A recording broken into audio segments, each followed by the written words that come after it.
What's going on, everybody? It's Brian Trippe. I'm here in Birmingham, Alabama. Welcome to another episode of the Real Estate Investing Live podcast. This is REI Live. I'm your host, Brian Trippe. I am here with Mr. Robert Syfert. How's it going today, Robert? It's excellent, Brian. How about yourself? What's the weather like there? Just curiosity. It's terrible. This is a rainy, dreary, cold Monday morning, the Monday after Alabama beat Mississippi State in football, and I was at the game, and it was like 35 degrees. It's terrible. Oh, I don't. That just gives me a chill. Me too. I don't space.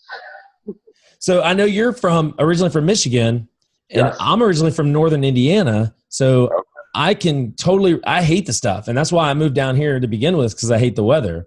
So we guys, just real quick, we interview the very best, the top real estate investors, entrepreneurs all throughout the entire country. Robert is definitely that, has got an incredible story, an incredible journey where he has now landed on from going from real estate to software. And I want to talk about all that because you have a very interesting journey. And but before we do any of that, I want to really understand your story. What were you doing even before real estate? And then how did you kind of morph that into a turnkey rental business? Yeah. So my story is I've always wanted to do real estate. So I am the perfect epitome of the newbie who studies forever and doesn't take any action.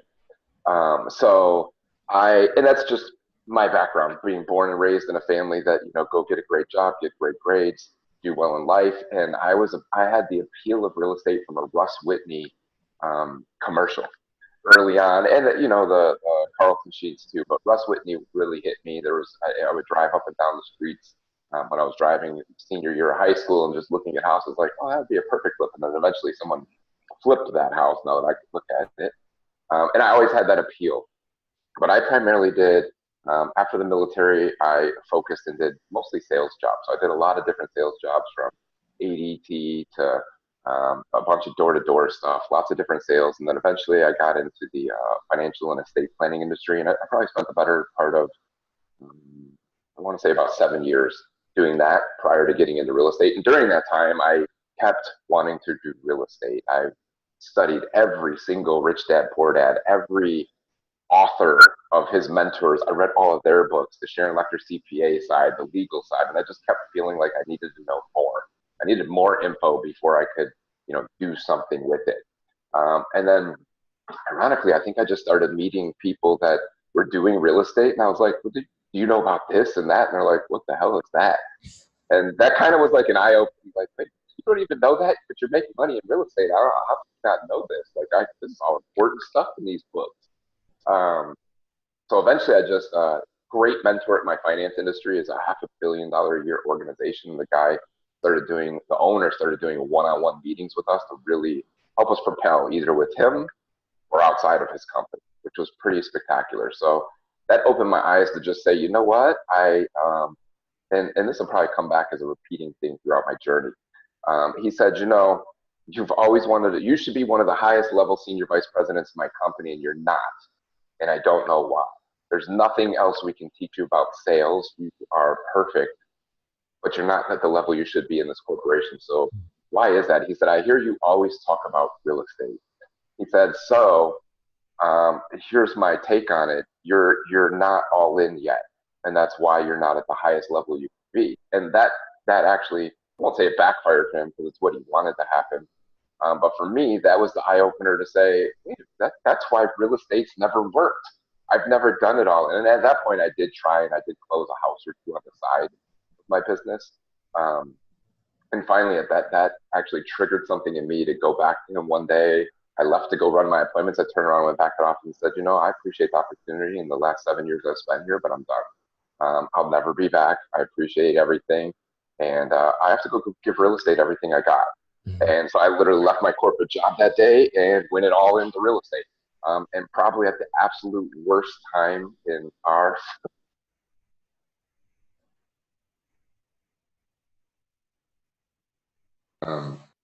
drained us. So we shouldn't have went into something that had no paycheck, but I did. And knock on wood, it all worked out the way it was supposed to. Had a couple great books that afforded that journey, I would say. And started wholesaling crazy. And really it came from the reverse engineering of getting the buyer first.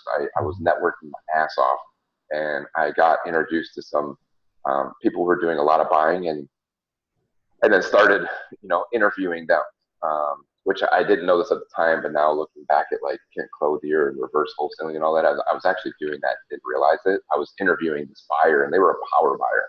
And got down to what they wanted and focused on it and had several meetings and started giving them tons of stuff. And so that's what started me wholesaling heavy. Yeah. Started very aggressively wholesaling, and everything evolved from there. I guess I'll stop there and see if there's any other questions before I continue on that. Yeah. So you said it was the work. I wanted to get some time perspective. So you got out of the military at what age? Or not at what age, but at what year was that? Oh, 2001. 2001. And it sounds like you said you got into real estate at a really bad time. So it sounds like you got in around 08. No, actually, I was studying real estate then. I actually wasn't in it. So I didn't get into real estate until full time until 2013. Okay. And then from there, you were just wholesaling a lot. Yes. Pick that story back up. You were doing a ton of wholesaling, kind of trying to locate the buyer first, trying to figure out what the buyer wanted, and go out basically being a personal shopper for the buyer was what kind of people talk about reverse wholesaling. Yes. That just naturally progressed into what? That naturally progressed into, we started wholesaling. I developed an even deeper and deeper relationship with this particular buyer. And we started wholesaling north of, I think at one point we were averaging 20 doors a month. Our best month was 32 properties to them in 1 month. Mm-hmm. That evolved into, it was primarily rental properties that we were doing. So that evolved into, a few months into that, they stopped 1 whole month and bought nothing. And it was like, oh my God, what do we do now? And actually they were evaluating everything we had sold them for the previous months. Mm-hmm. And then said, we're impressed. Everything you've given us is exactly what we asked for. But I did. I just interviewed them, dialed in exactly what they wanted. And I knew how to do none of this. I didn't know. I learned how to use Google Drive and Dropbox and put things together and start creating processes, all from packaging deals for them. Mm-hmm. And then it turned into, we would love if you would manage all the doors you sold us. And could we move some other properties over to you that haven't been managed well? Because you seem to have it all figured out. And I became the yes man. Yes, I could do that. I have no clue how I'm going to do that, but I'll figure it out. Right? If that's what it takes to sell you more houses, I will manage your houses. So you were not managing. You were not property managing. No. And they asked you to manage them. Yes, they were impressed. I had found somebody who was managing them for me, but they were just impressed that everything worked out so far. So then I got more actively involved in the management, because I knew we were literally going to be 100 doors into property management to start. And then we quickly escalated that. I found another partner in property management who leased the laws and was broker licensed for that. And we quickly, this was probably around 2014 now at this point, we quickly grew from that 100 houses to like 500 doors in 6 months. Mm. And so it was massive growth in property management. And at the same time, that's when we were pumping out an average of 20 deals. And at that time, I also started getting smarter. I started learning more about real estate, started looking at the numbers and saying, okay, I'm wholesaling all of these, but what if I started doing my own marketing, buying houses, and finding money to do the rehab? Then I'm going to make more money on the house than if I just wholesaled it. So we started doing a mixture of that. Right, which helped us build without knowing it at the time, we were building a turnkey model. I never heard of that, so I didn't know it. We were just, as far as we were concerned, we were rehabbing rental houses. Right. And we were make more money, and because we were managing, it made them better houses to manage than the ones we found from other landlords. So it all worked out and helped in that growth.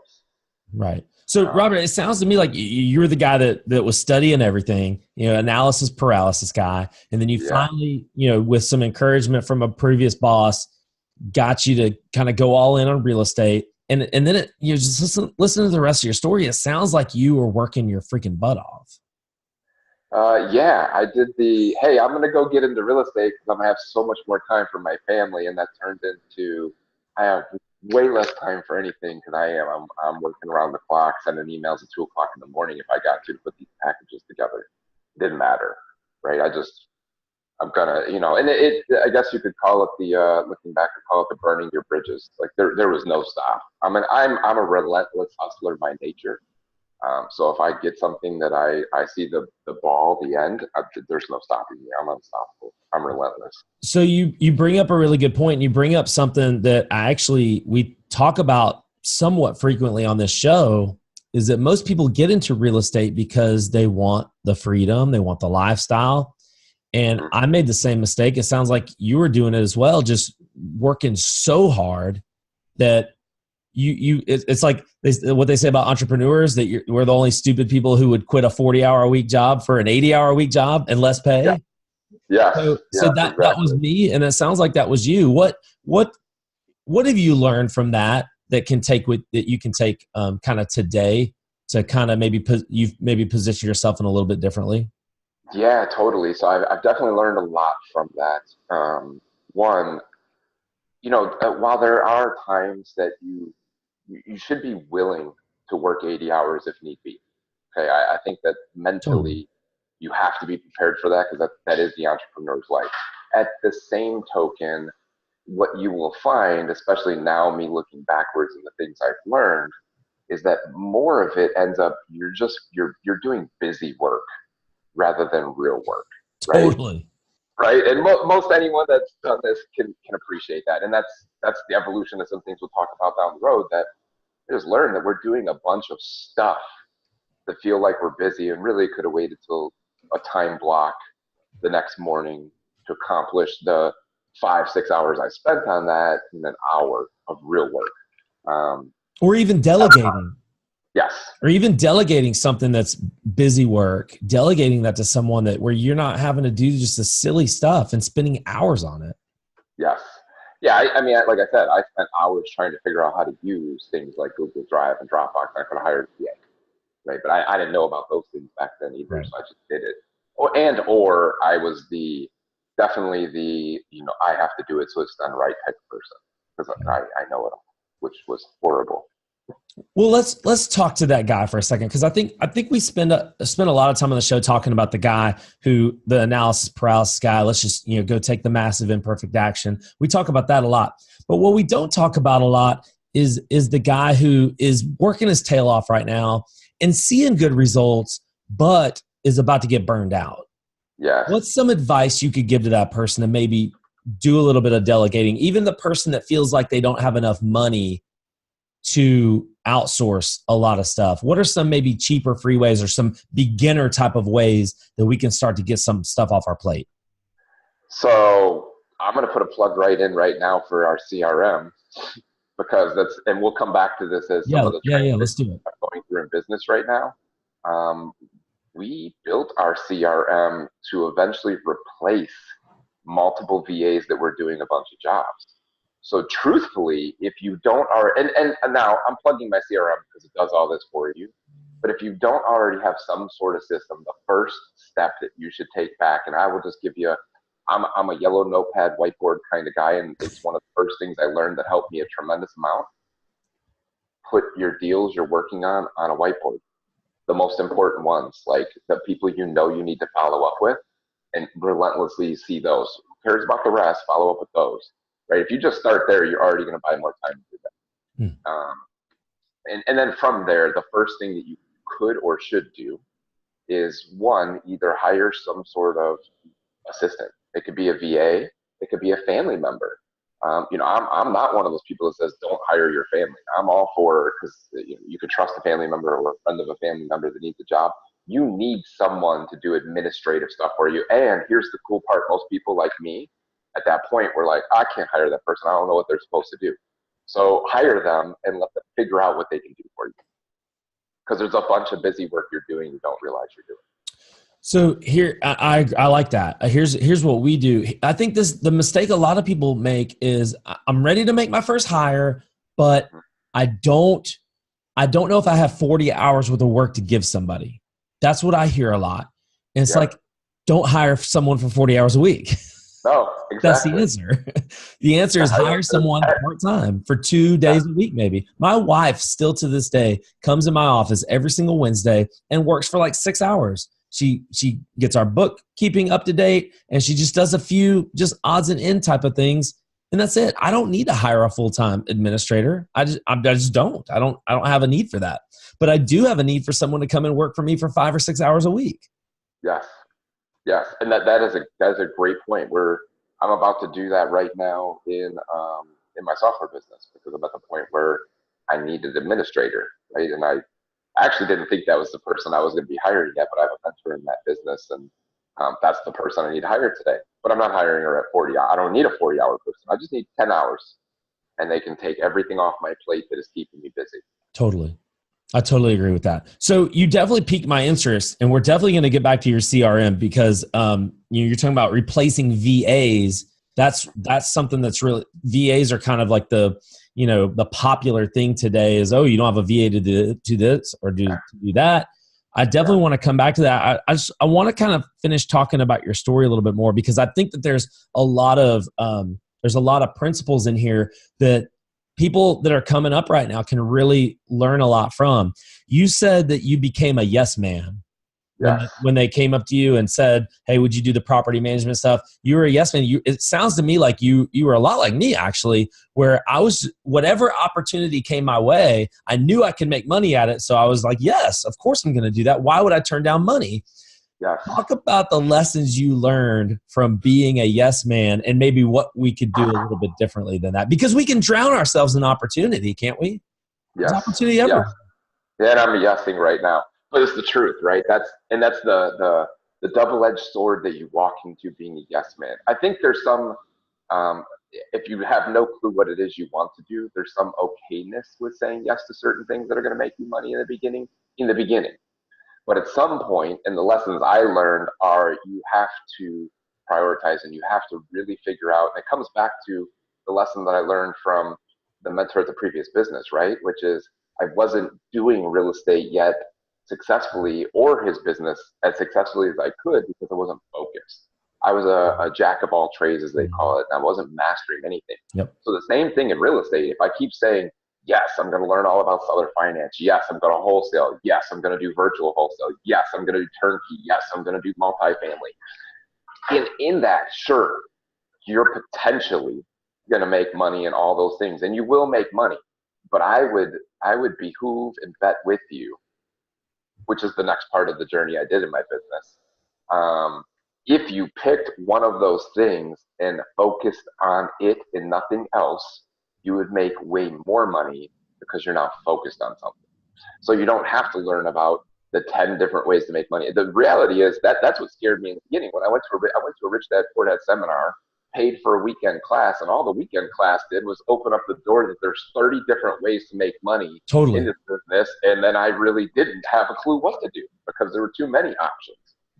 And I realized I had to learn them all, right? And so it's focus. It all comes back to all of my journey from this point of where you got to and on is going to be all about focus. You'll see continually I just came back to focusing and realizing when I got out of focus by saying too many yeses and doing too many things. So is the solution just to have just a clear, defined plan and goal and vision so we don't get distracted? Can you still hear me, Robert? Yeah. Something muted for a second. So is the goal just to make sure we understand we were wholesaling? Let's just say we're wholesaling today, and we know that to be super successful, we need to stick with this one thing until we can automate it, until it works without us, and then we can possibly move on to something else. But so my goal is to stay focused. There's so many distractions. There's so many shiny objects. There's so many great things and great opportunities out here. Is the solution to just make sure we've got a clear-cut vision? What do you think the solution to that problem is? So I think the solutions are two things. One, it definitely helps with reverse engineering your life and having a clear-cut, what is your goal? Because I think that a lot of people, including myself at that time, say yes to all these things because we think we need more money, right? But we've never actually sat down and figured out, what do I want my life to look like? What do I need all this money for, right? Like I worked my ass off because, I'm going to give a better life to my family. I already have a better life for my family if I just start doing things today, right? So it's first figuring out what is that life that you want to live, right? And then figure out what does that life cost. Is it, you're trying to make $100,000 a month. That's the sexy thing to do, right? But do you need $100,000? And some people do, and there's nothing wrong with that. But figure that out. Do you actually need $100,000 a month in life? And do you need the headaches of hiring the people that accomplish that? Or do you only need $20,000 a month to live the life you want? And maybe all you need is a part-time VA admin to do some work for you, and then you could work 4 or 5 hours a week and you got what you want, right? So figure that out first. Then secondly, and I've done this a few times, and I constantly, once in a while, will do this, turn off and shut off and unsubscribe from all the shit that is giving you all the exciting, shiny objects, because they're going to keep coming. They're going to keep pinging you. Something new is going to pop up. And let me tell you the secret behind all of it. There is no easy button.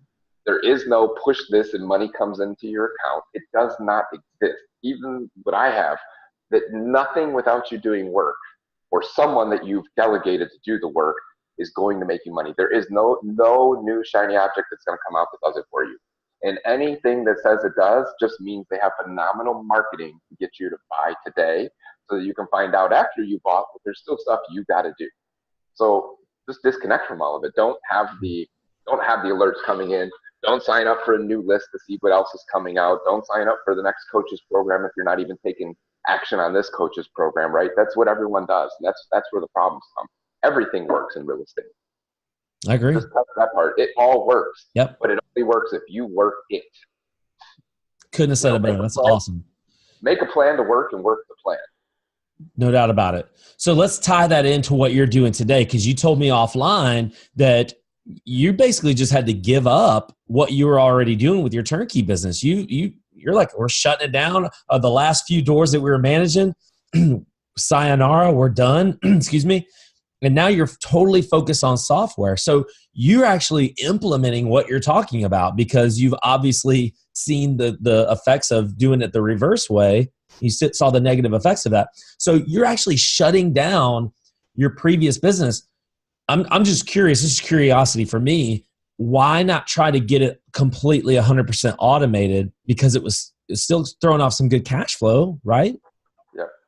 So I'm going to answer that. I'm going to actually give you 2 stages to how this led up, right? So where we left off, we did a ton of wholesaling. That was 2015. I actually hit a point where all this came to me. I actually shut down everything back then and stopped doing business completely. I actually told our big buyer, I'm not selling you another door. I don't like the way management makes me feel. There's too many red flags. And I sought out a mentor. I actually now know him. Ted Clothier was my mentor at the time. I sought out the biggest turnkey business out there. I said, I'm basically doing turnkey and don't even realize that's what I'm doing. So let me go seek out the best. And then I persistently hunted him down. I shut down my business for 2 months and did nothing. We went on vacation. We relaxed. We did nothing, and I hired a mentor. And I said, I need you to fix my business. The funny part is he fixed me. Fixed my business, right? I went in like, all the numbers are wrong in the management. I don't even know them. I don't even know what to do. And he got all that in the first call. And then the first call after I hired him, we actually focused on me. And we did exactly what we just talked about, right? He said, you're chasing a dream that you don't even know what the dream is. You are completely unfocused. So let's fix that, because that will fix your business. You will find that once you fix yourself, your business fixes itself, right? Because you're making decisions based on what you don't even know. Right. So that's what we did. We focused on, we took in his great exercise is your perfect week. Or no, his is your perfect day. Perfect day, yep. Iron out your perfect day. What is a perfect day for you? And then build your life around going after that. So I didn't even know what my perfect day was. I had no clue. Right. So we went through that exercise. Well, most people don't, Robert, right? We don't. We just like, as he told me, I was chasing money. And so money was running from me. And real quick, let me just interject for a second, because here's the thing. I think if a lot of us are honest with ourselves, which very few might be, I think a lot of us try to get into real estate for the money in the beginning. It's all about the money in the beginning. I chase the money. The problem is you're going to get burned out. If you're working as hard as you were working, as I was working, you're going to get burned out very quickly if you don't have a clear goal, vision, whatever you want to call that. Yeah, you're going to hit a wall. And that's what happened the first time I stopped. I hit a wall. It's too much going on. It's chaotic. It's hectic, and I don't see my son the way that I should. I'm not with my wife the way that I should be. Like it doesn't make sense. Yeah. So we changed all that, and then I actually got rid of the partnership I had in management, and I decided I wanted to turnkey, but I didn't want to wholesale and turnkey. So we literally focused. We were going to do nothing but turnkey, only properties we did. So we went from doing 20 doors a month to 0 for 2 months, hired a mentor, and because of figuring myself out, I got rid of my 500 door management company, started a new one that only managed houses I fixed. And we grew with starting at 1 property and 2 properties, and then got that up to 5, and then eventually 8 over the course of like a year to build that back up, doing nothing but turnkey. And the funny part is, at the same time all that was happening, we moved to Tampa, Florida. So all this business was in Michigan. Wow. 2 months into saying, I'm done with this partnership, let's sign contracts and end it. You can have the management company. I'm done wholesaling houses. I'm just going to do this one thing that makes me happy. We're going to build businesses and systems around it. And I'm moving too, because I don't want to live here. And I want to, part of my perfect day was not having snow and scraping ice off my windshield. Amen to that. Right? So we moved here. It's been 3 years now. So we That's moved awesome. here. And that was the evolution of what led to our CRM, is because we were getting so systematic, we wanted to build, once I moved, I needed to really build where I could just log into a dashboard and see.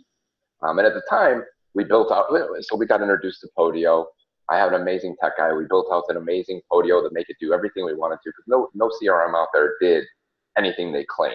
That's why I know the shiny objects don't work, right? The marketing was phenomenal. I bought the product, got it, and then said, oh, I got to set that up. Oh, I got to build content. Oh, you still need 3 other tools to make that work. Like, that's not what your marketing said. You didn't say I needed all this stuff still. So I just built my own. And so we built our own to automate our business. And in that process, we had 3 VAs doing jobs, comping all of our properties that came in, doing manual follow-ups. At this point, I forget what the third one was doing, but they all had processes and jobs that ran a certain sequence in between to fill in all the gaps so that our acquisitions did acquisitions and our transaction people did transactions. In that, we built the software that allowed me to, and it was twofold. My goal at that point was we wanted to continue to scale turnkey. So it was, I want to live in Tampa. I'm going to double down in Tampa next. And then I want to hit other markets like Birmingham. I want to hit other markets that I know that are great for turnkey model. In that, we had a huge amount of buyers built into our database from that. And we built the software to allow us to scale operations by being able to control the back end virtually. All marketing, all influx, all follow-up, all comping, everything to the point of we need someone in the house to see that it actually didn't burn down. We had it all systemized, all automated perfectly. And that was a CRM. Then I got into got invited into a very high level mastermind. And in there, you have to give. You have to show them something you're doing within your business. So we shared something that we know no CRM did.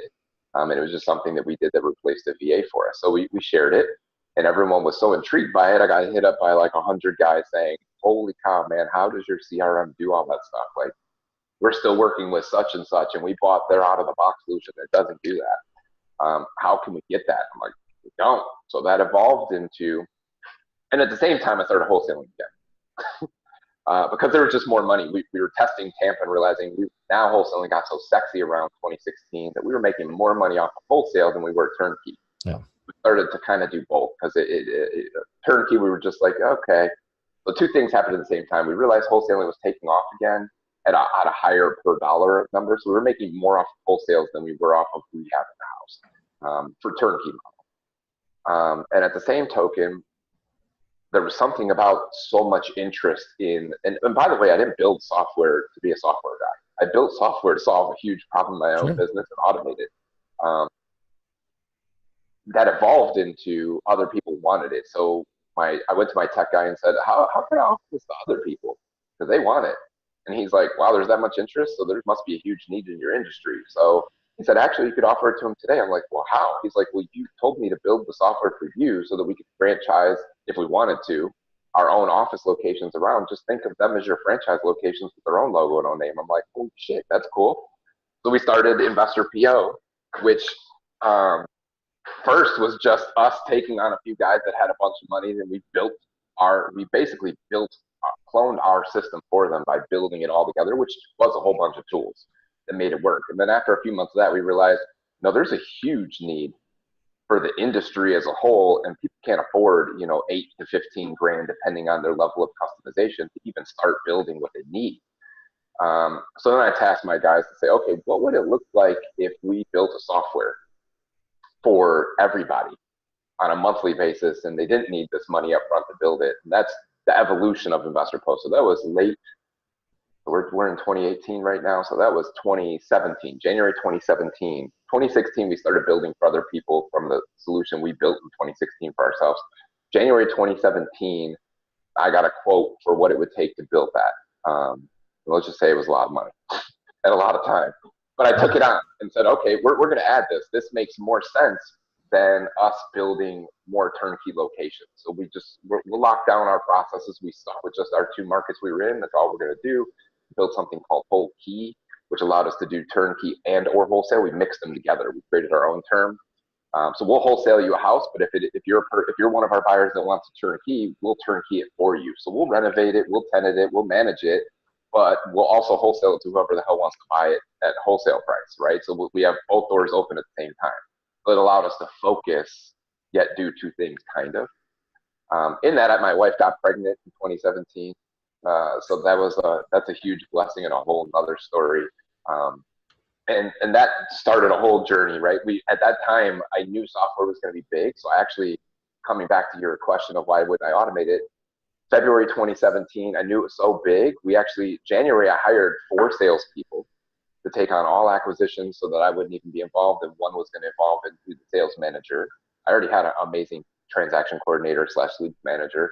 Uh-oh. I can hear you. I can't see you. You're froze up. Hold on. Something just happened. My phone. We can cut this out, by the way. Yep, I know. Okay, I think I'm back. Okay, gotcha. That was weird. Some Galaxy app took over. Okay. Okay, so, my wife got pregnant. We hired 4 acquisitions people that January when I decided to go all in to software financially. And I hired 4 acquisitions people, started training them heavily. I brought in a COO for training, a friend of mine that actually was a special forces guy. So I figured, hey, he doesn't know real estate, but he knows processes and systems and drive. So I hired him, brought him in February, brought him around everything that I did. So for 3-4 months, and my wife got pregnant, but we spent all that time training all these people. And then by May, June, we realized they figured they could run it without me. So we put it to the test, and our software had kept having delays. So we kept finding more things to add to it. Or I should say my tech team kept finding, which short term meant more money from me and longer delays before we could sell it to users. Long term meant we would have the best product on the market once we finally released, and there would be no comparison because we literally built true all-in-one. Where you don't need any other service. So we kept making decisions during that process to say, we're going to delay launch because we don't want them to have that. There's a problem with that. So we want to write code to get rid of that. So I trained all these people, dumped a whole bunch of turned marketing on high level in that June, and we zeroed. Our first month with the whole team running everything. And, I understand business and scaling at that point. I've mentored over 50 people scaling their businesses. So I was good with that. I actually said, okay, I have to let them, my natural inclination is to jump back in and fix things. But I wanted to let them fix it. July, they started to have a trend towards fixing it, but not really. So I started to have to kind of jump back into that. And then by August, realized, okay, no one's holding anyone accountable. Things aren't being checked. No one's doing what they're supposed to, basically, because I'm not on top of it every day. I literally had to scale that back a little bit. And then our numbers started going back up. We started making sales again in August 2017. At the same time, all this is to show you how chaotic life can get if you allow it to, right? Yeah. At that point, now I have a software that's draining me. I have a real estate business that's draining me. So rather than making money, I'm spending a shit ton of money, which is never okay. It's okay, but it's never okay, right? You want income coming at the same time. So I dove in, helped the income come back up, and I have a high-risk pregnancy with my wife. Wow. So I say all that, and we went into beta the very next month, and we took on building another software. at the same time. So we launched both of those in like September, October of 2017. And then I had to let my COO go.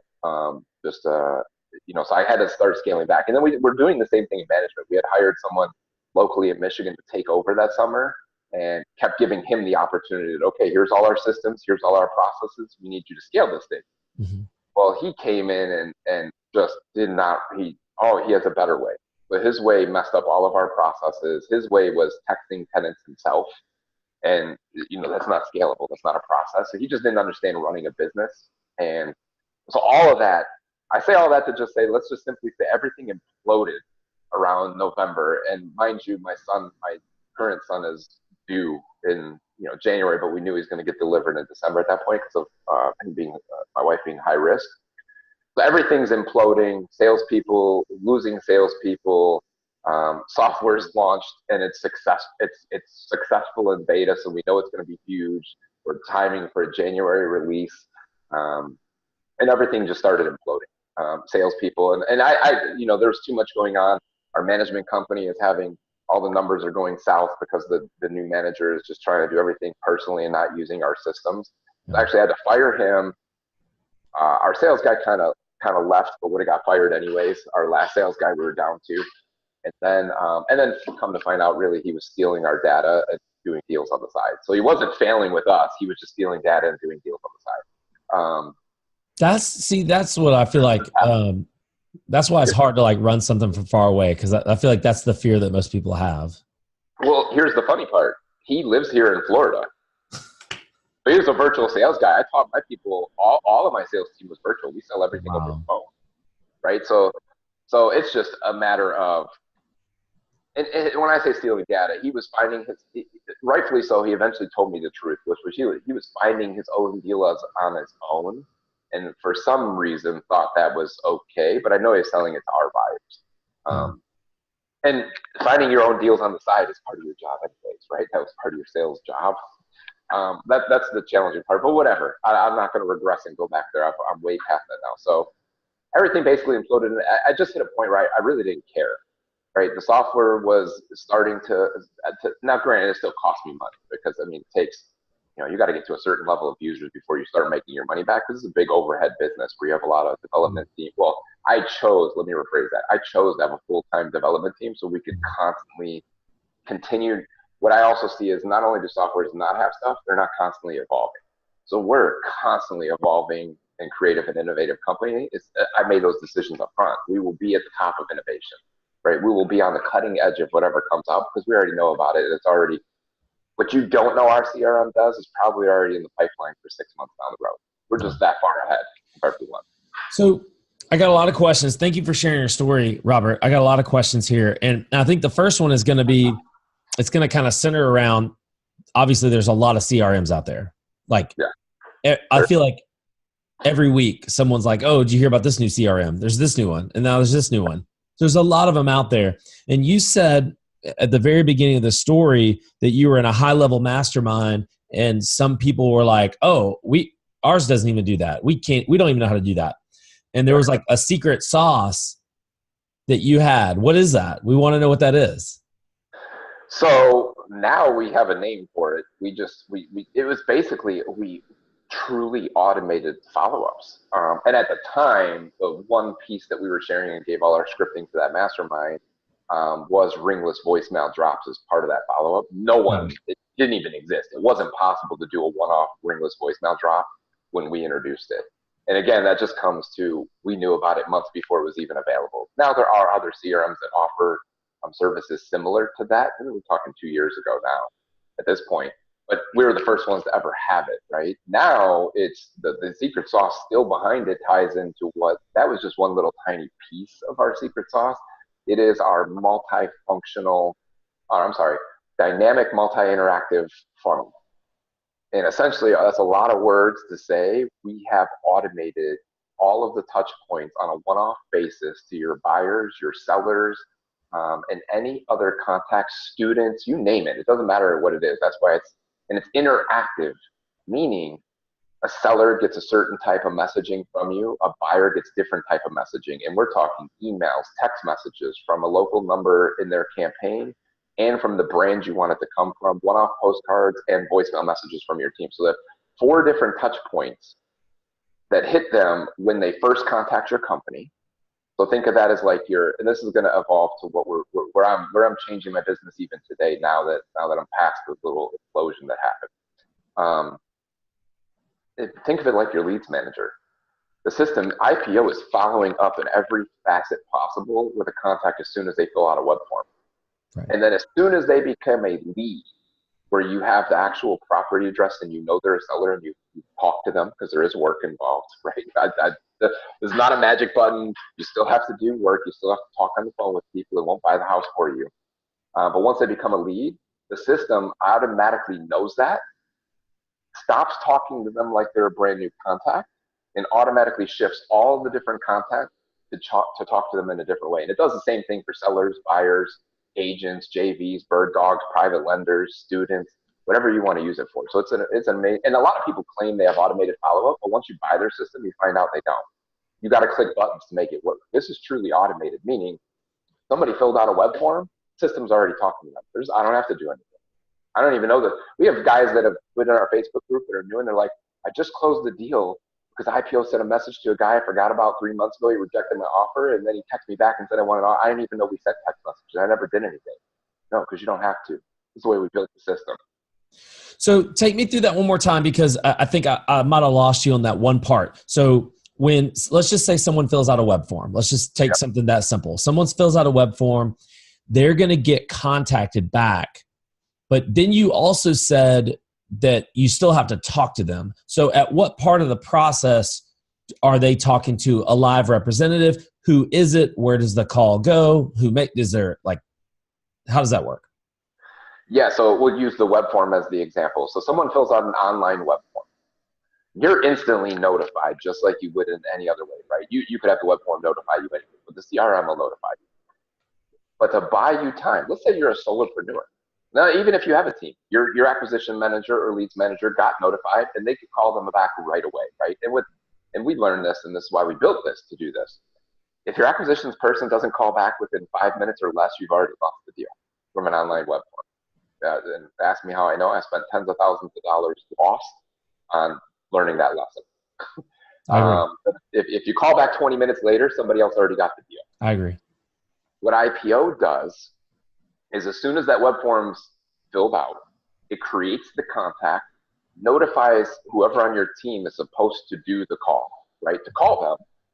But assuming you may not, it also, within a minute or two, sends them a ringless voicemail drop to say, hey, thanks for contacting us about selling your property. We'd love to learn more about your needs. Give me a call back. So they already think within 1 to 2 minutes, they got a phone call from your company. They didn't, they think they did. That's important because it stops them from searching. A couple minutes later, if you still haven't gotten on the phone with them, and mind you, if you called them that fast and qualified them and clicked the button to change it to an actual lead and not a new contact, right, they never get the message from IPO. Right. Assuming you didn't, which I will tell you from my experience and now having software, most people don't contact that, even though they say they do. So the system contacts them by ringless voicemail drop. A couple minutes later, it sends them a text message to basically say the same thing. Hey, trying to reach back out to you about your property. Give me a call. Here's my number. And it all comes from the campaign that they just filled out. So the number that's on your website is the same number they're getting contacted by, right? And then if you still haven't reached out to them, maybe let's say roughly an hour later, they're going to get an email from you, kind of like spelling out what you do with a brand new contact in the process you have, right? And how to contact you. Now, at any point, you could contact them, obviously, you should. You were notified right away, but this just buys you time. So if you're totally, yeah, if you don't know what you're doing, or you're hours behind getting back to somebody, and now mind you, this applies to not just a web form. I mean, obviously with a web form, you probably have their email address, but if they call you from a direct mail piece and they got your voicemail or hung up, same thing happens. No. And it could have different messaging, but it comes out the box with messaging written that works based off of our own business model. So I think it's really important that people are starting to build CRMs. I've talked to a few now. People are starting to build CRMs that focus on follow-up, because the absolute key to the business is follow-up. Like, it's not really hard to get your phone to ring. It's not really hard to get people to respond to your message. But once they do, you have to reach out. Like you said, you have to either answer your phone or you have to reach back out to them if it's a web form, like very quickly. And then the follow-up piece, 75% of our deals, like 3/4 of our deals, follow-up. We've had someone on our show previously who argued that everything is a follow-up. Because I agree. you agree with that? So once someone like actually like reaches out to you, you have to do something back in return to follow up with that person. So follow-up's the name of the game. And it's really interesting that I kind of grew up in this business with a lot of CRMs, with a few, I should say, and none of them. We use Podio today, and Podio can do some follow-up for you if you basically like design your own software within Podio to make it do that. Yes, and you connect all the tools to make that work. And you're paying for all those tools. Yes. And someone has to integrate them all. And then the other key part is someone has to maintain them when their APIs or their connections change, because they constantly do. So IPO solves that problem too, because it is a true all-in-one. Everything that you need, the phone system, the texting, the RVM, the e-signature, everything that runs your business from a point of contact to closing the deal, tracking all your KPIs is already built in, and all the content's already there. Which allows you to do business in a lot of different markets too, fairly easily, just like you were trying to accomplish from the very beginning. So Robert, let me just ask you this, because this is kind of an interesting question. I feel like you didn't get into real estate 5, 6 years ago, 7 years ago to build a software company. No, not at all. So talk about that. Like, just kind of emotionally, what does that kind of feel like, where you're getting into real estate to create a life and a lifestyle for you and your family, and now you've kind of, I don't want to say you've ditched real estate 100%. No, I haven't. But you have significantly, because now you're focused on this primarily. You're a software business owner now. Yes. Yeah, and the truth is, that'll come back to, one, recognizing you need to focus on something. Two, recognizing what you want your life to look like, right? When the opportunity came to me that there was a big opportunity, my tech guy called me and said, this is what we can do. I took a couple meetings. Trust me, it took me a few months of pondering, meditating, thinking about this. Is this the road I want to go? And it made it easy for me because I know what I want my life to look like, right? So the decision came down to I literally flew out to San Diego, where my tech team is, sat down with him and another guy that worked for $1 billion a year software company, to kind of look at our idea and say, dude, you have a monster on your hands if you build it right. And this is what that looks like in the software industry. Now, it can completely fail and you could lose everything. However, this is what the risk you're taking. So for me, the evolution became this. Software is a monthly, at some level, right? It's a monthly recurring revenue business. So to me, that took over. Rentals are the same thing. You own rentals for passive income or monthly recurring revenue, right? So it's cash flow. And I want to establish a certain amount of cash flow that pays for my lifestyle. That's what everyone wants in real estate, I find, when you get down to it, because that's the time freedom. That's what they really want when they say they want to get into real estate, just the money that comes in, mailbox money, right? So software is that. Now, granted, I have to spend hundreds of thousands of dollars to get there, and I have to wait who knows how long before it starts paying me back. But the point is, I know that it will, and I know that it's going to evolve. And so it's a monthly thing. And for me, I'm very big on giving and finding ways that you can give and do more for people.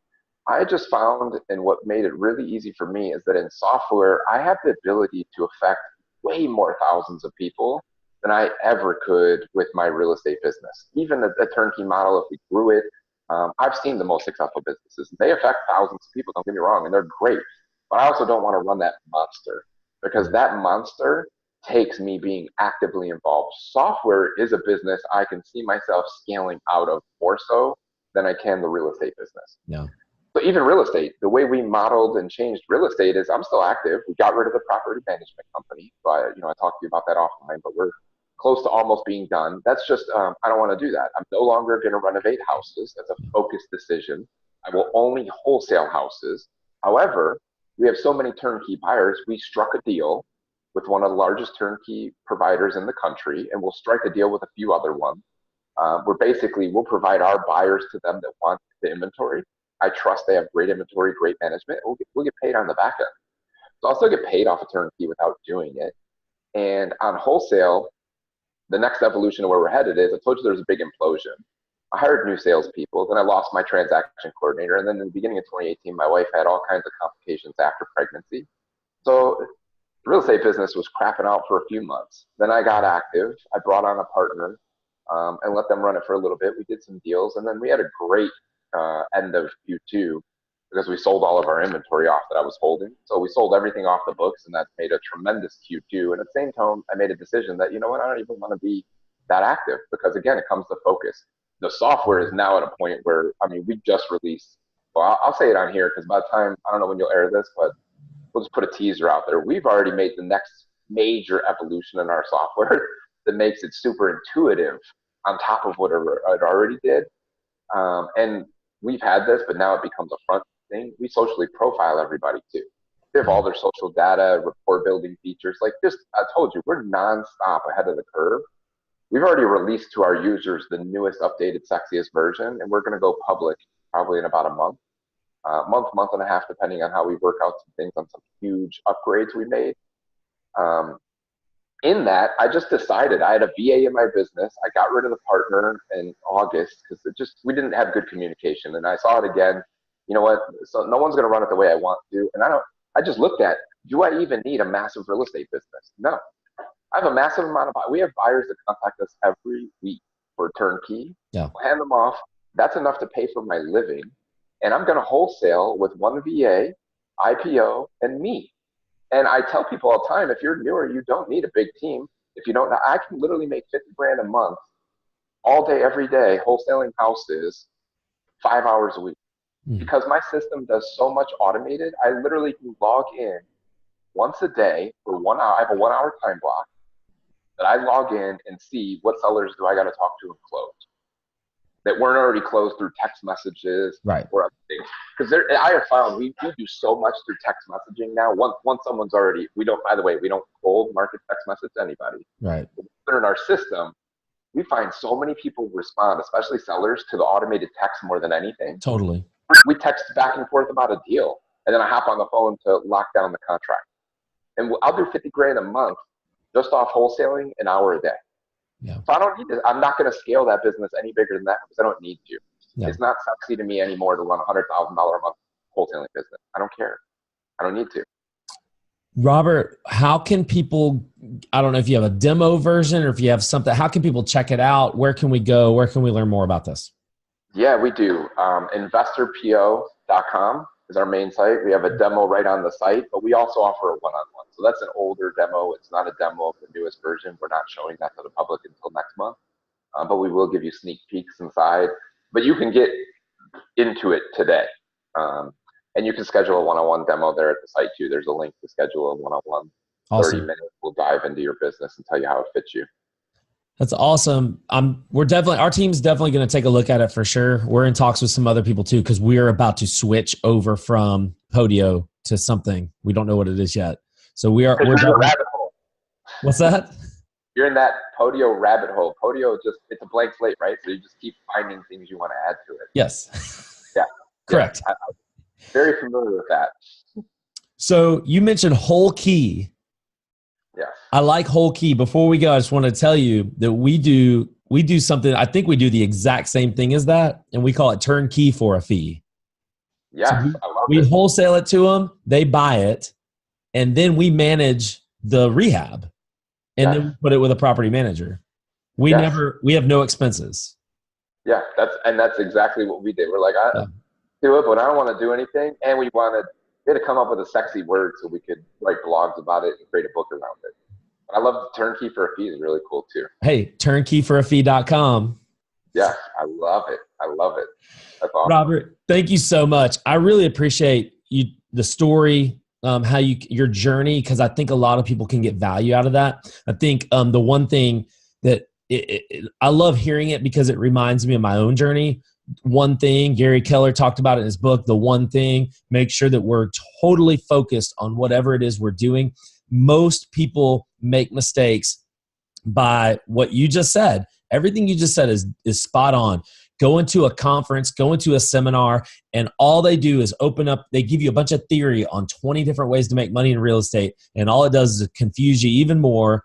And I hate it, because the number one killer of people being successful in real estate is education versus instruction. People need instruction on step 1, step 2, and stay laser focused, not trying to do a million different things. I love that. That's my big takeaway. And guys, go check out InvestorPO.com. We'll link it all up in the show notes.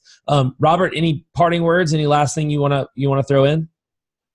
Yeah, just again, come back to focus, right? And I will tell you, I love throwing out a book. My favorite book that I think everyone should read, and I've given away everywhere, is a book called The Magic by Rhonda Byrne. The Magic? The Magic. It is essentially the secret behind the secret. Because Rhonda Byrne's the writer of The Secret. What's the author again? Rhonda Byrne. We're gonna link that up in the show notes as well. I've never heard of it. I'm gonna check it out for sure. Most powerful book ever. Awesome. Robert, thank you so much for your time. I appreciate all the value you've given. Guys, hit the subscribe button. We love you so much, and we'll see you next time.